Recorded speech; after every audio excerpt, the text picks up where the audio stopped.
Hi artists and art lovers, welcome to Season 2, Episode 3. If you follow us closely, you can see that we did skip one episode, Episode 2 of Season 2. And that is because I was a guest in this episode and we recorded a really fun, cheerful episode.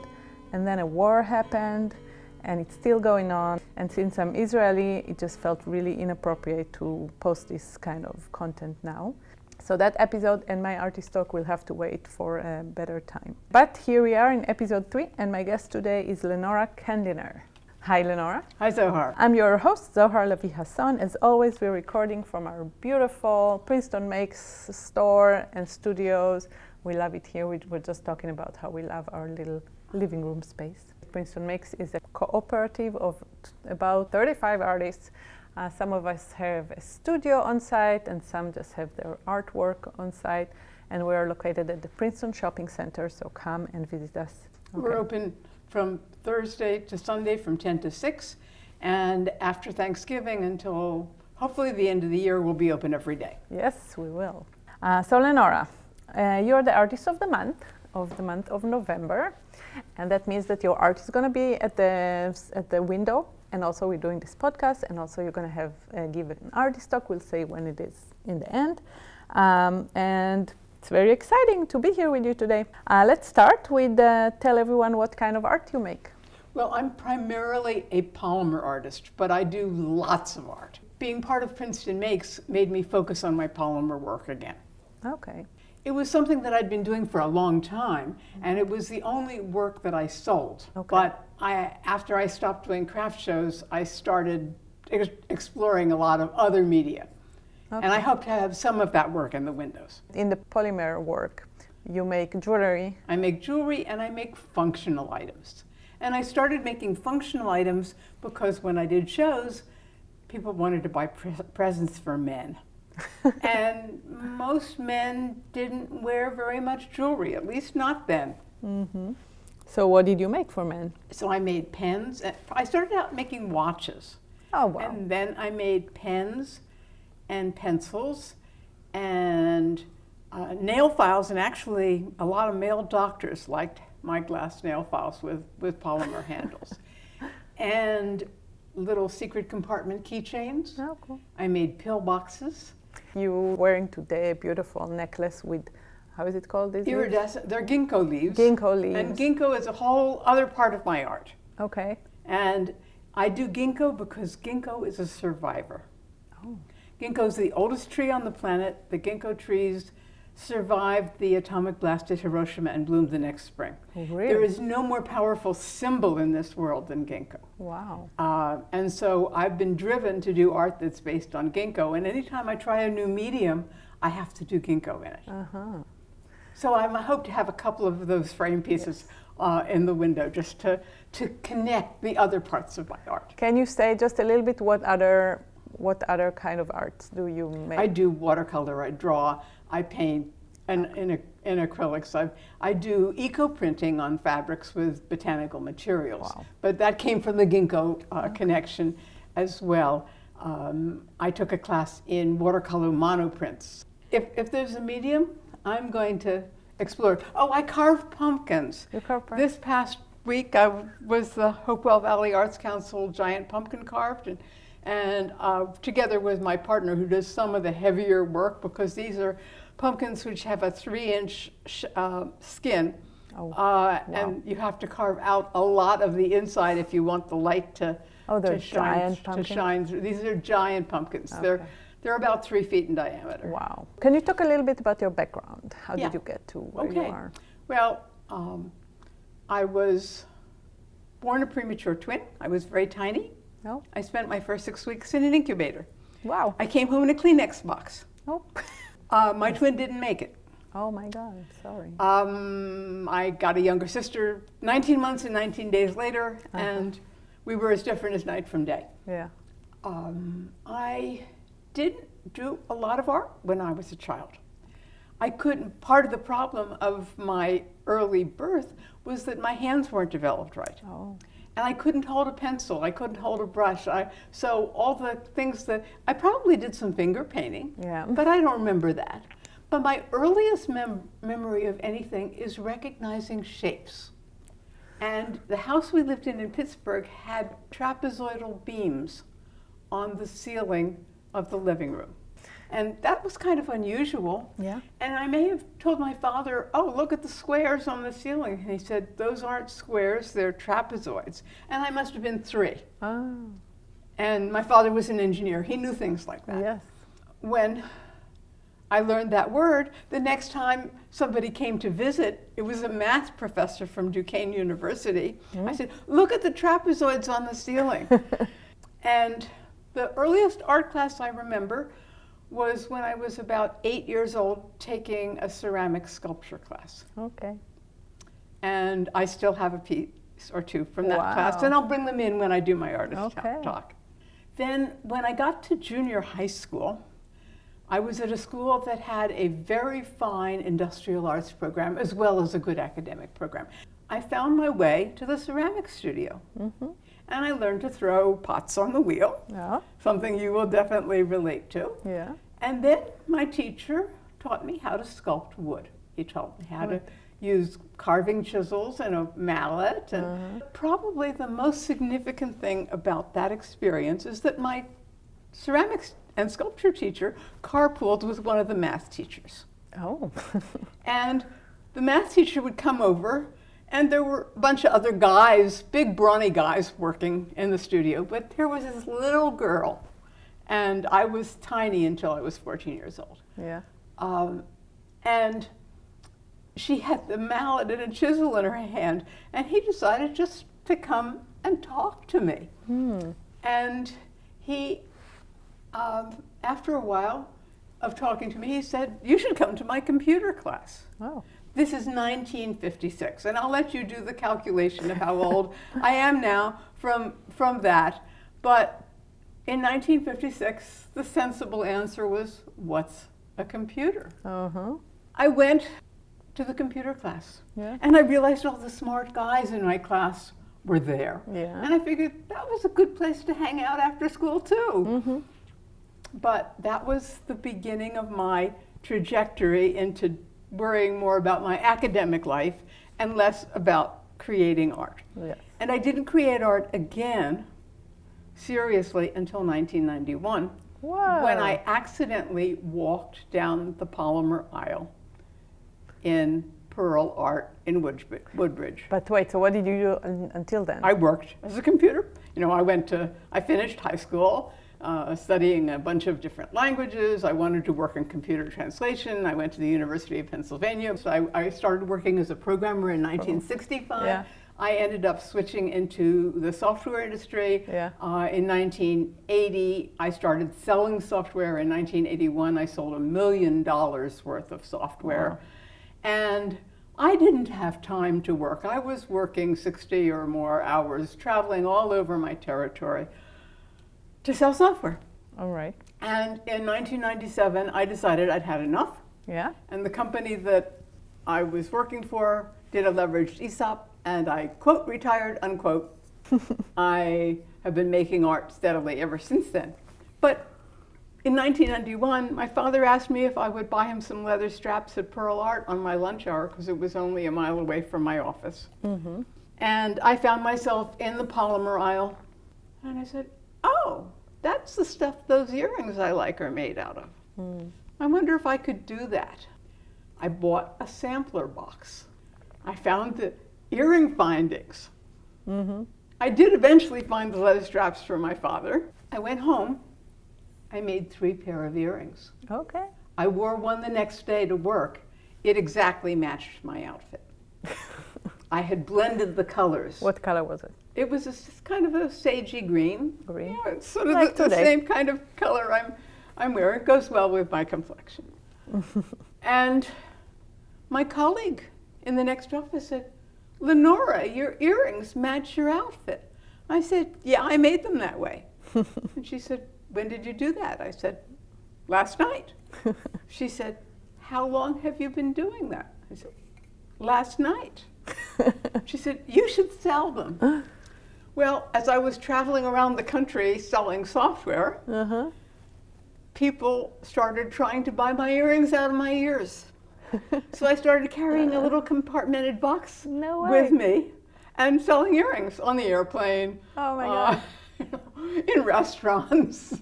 Do you want software? No. You want earrings? Well, my software sale was, my average sale was $80,000. I was selling the earrings for $5 because, you know, they were just stuff, this is stuff I was doing because it was fun to make art again. And it was the first time I found a medium where I could create something in the short period of time that I had available to me while doing my work. Yeah. And I would often stay up till 3 o'clock in the morning creating, and then get a minimal amount of sleep and somehow make it through the next day. Yeah.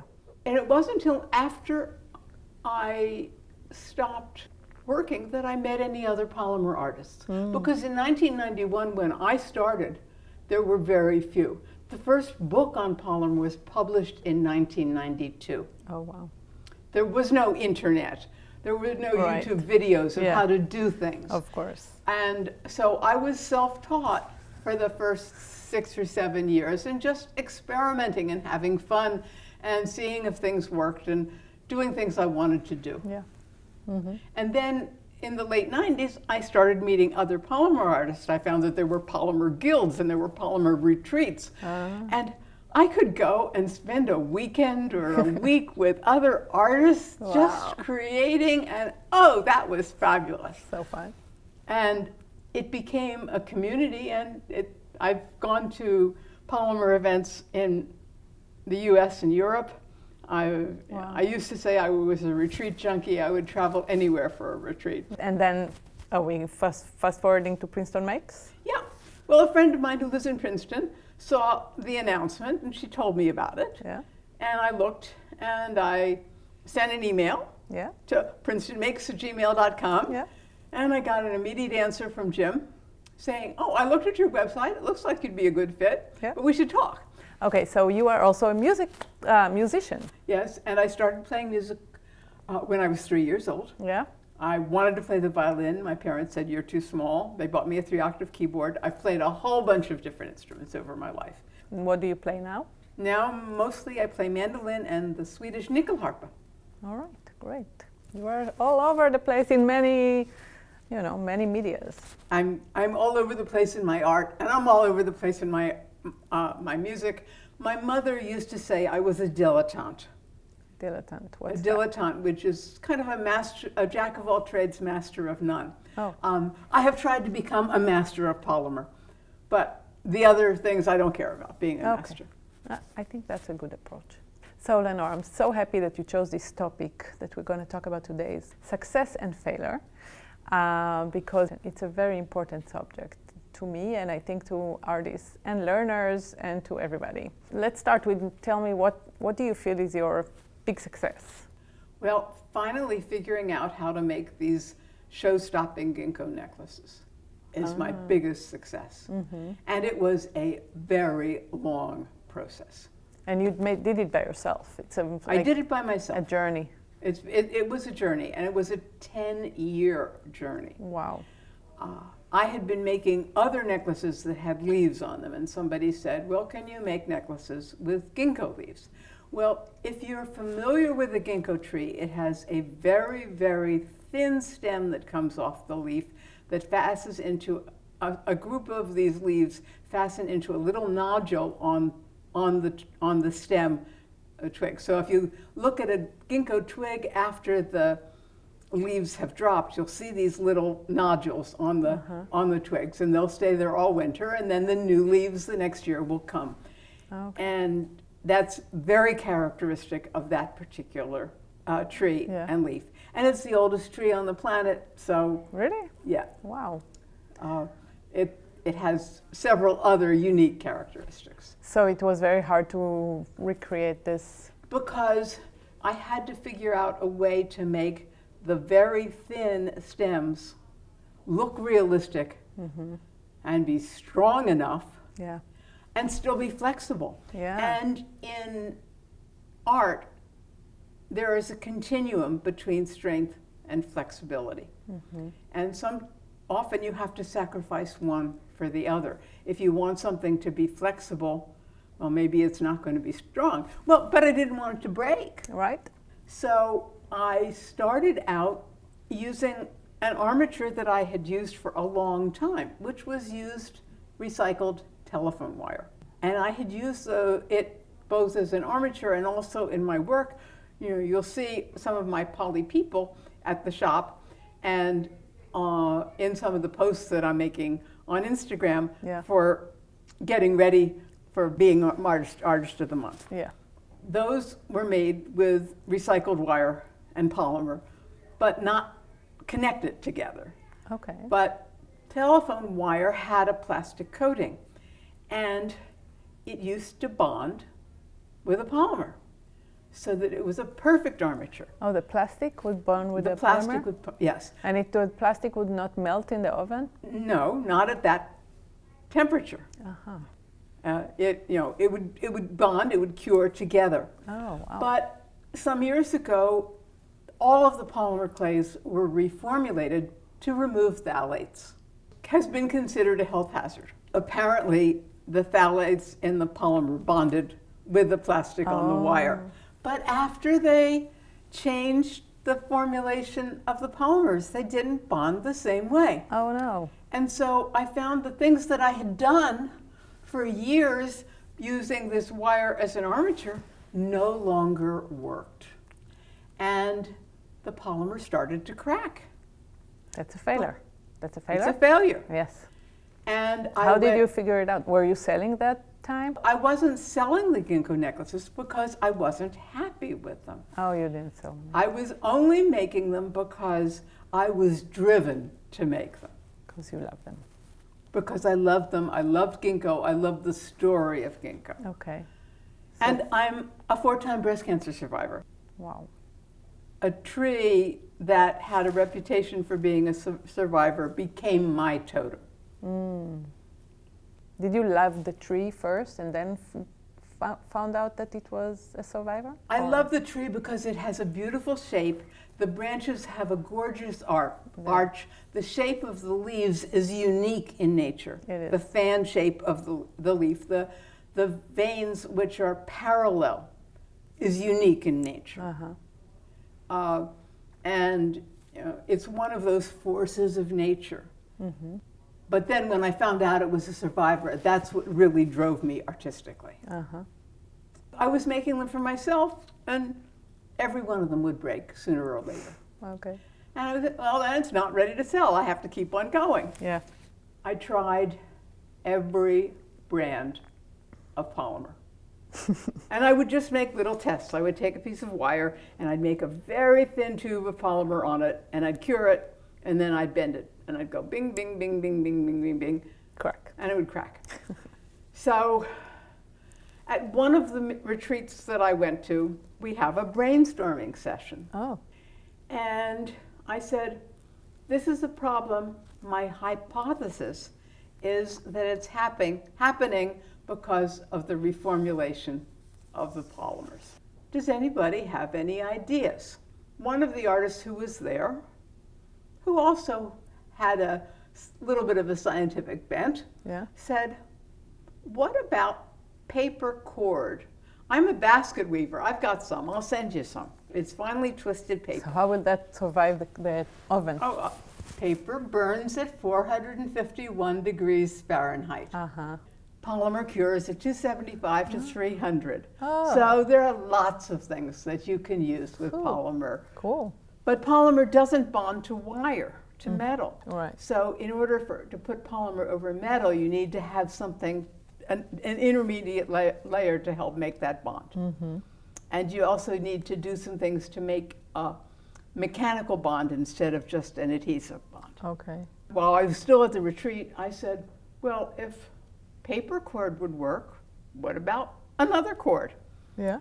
And I went into the kitchen of this place, and I asked the manager who was there, and I said, do you happen to have any kitchen twine here?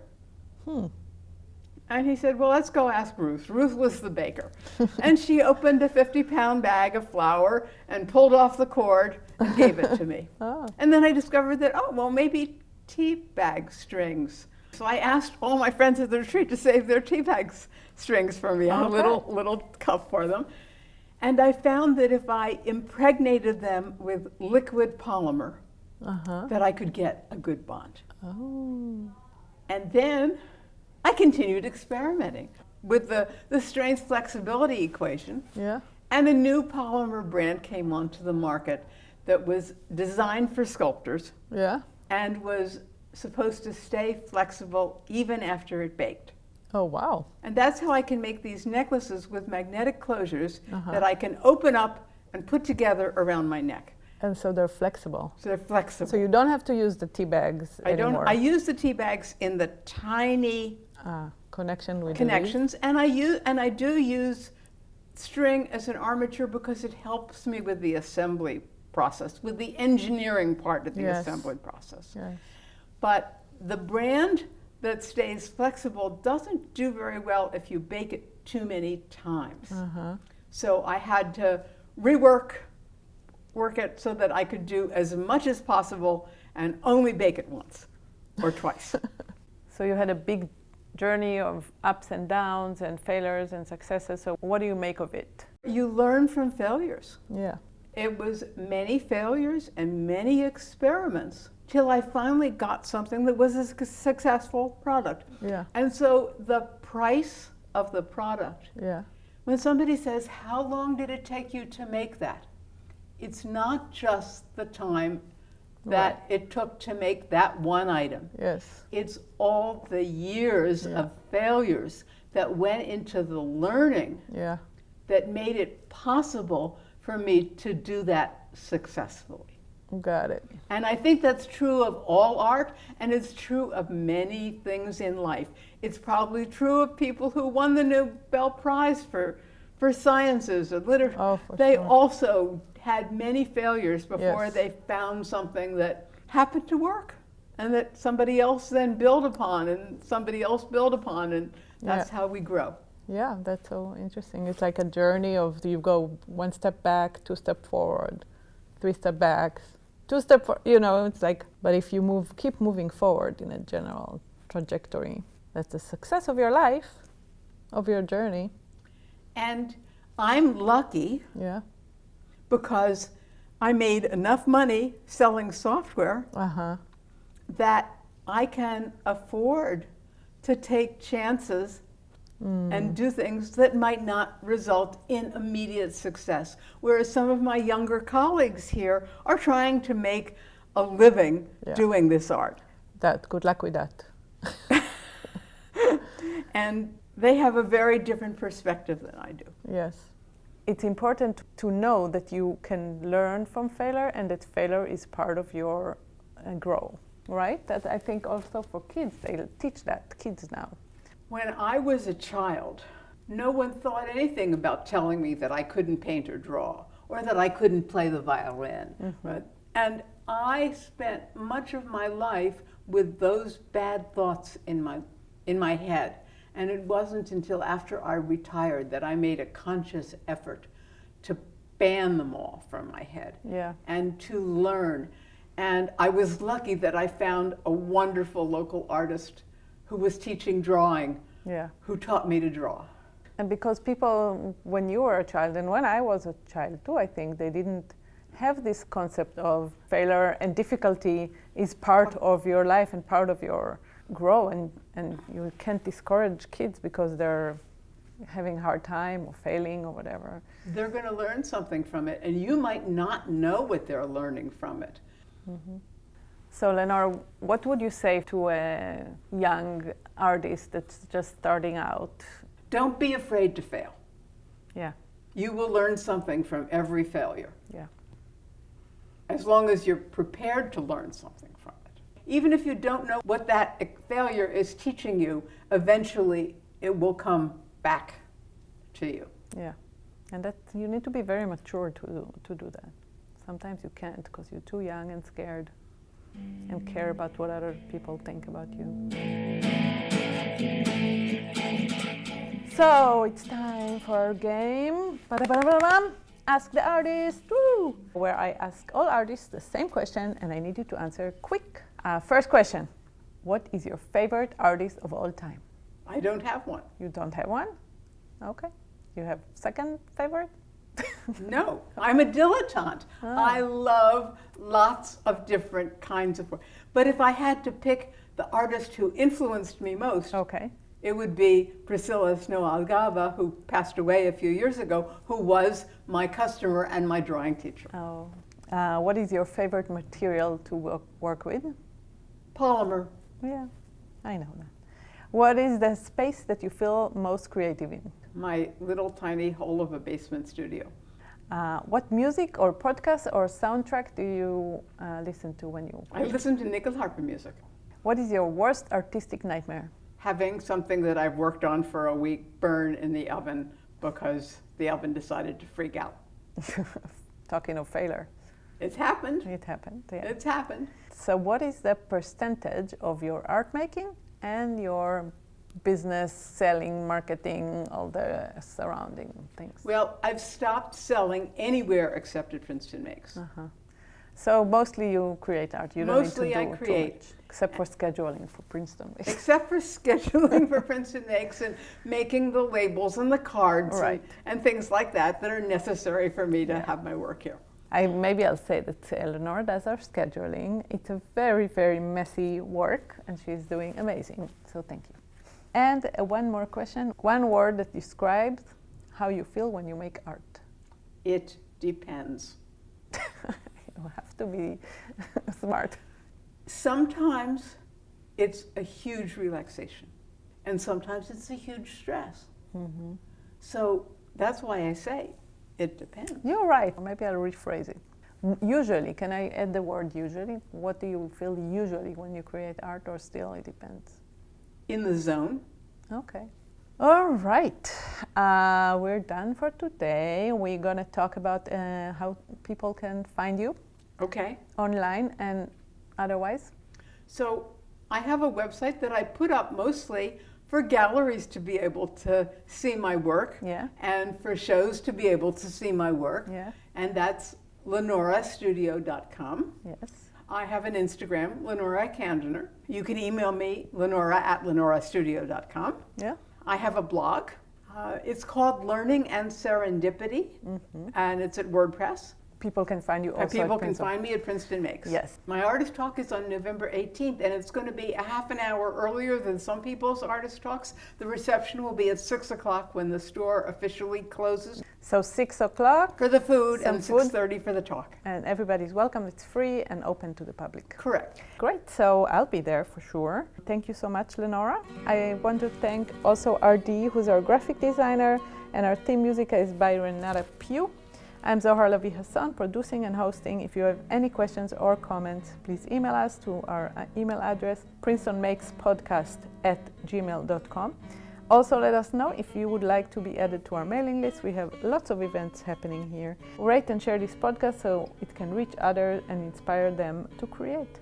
Come visit us at the store, take a walk, say hi to the studio people, and you can buy something or not. We'll love you just the same.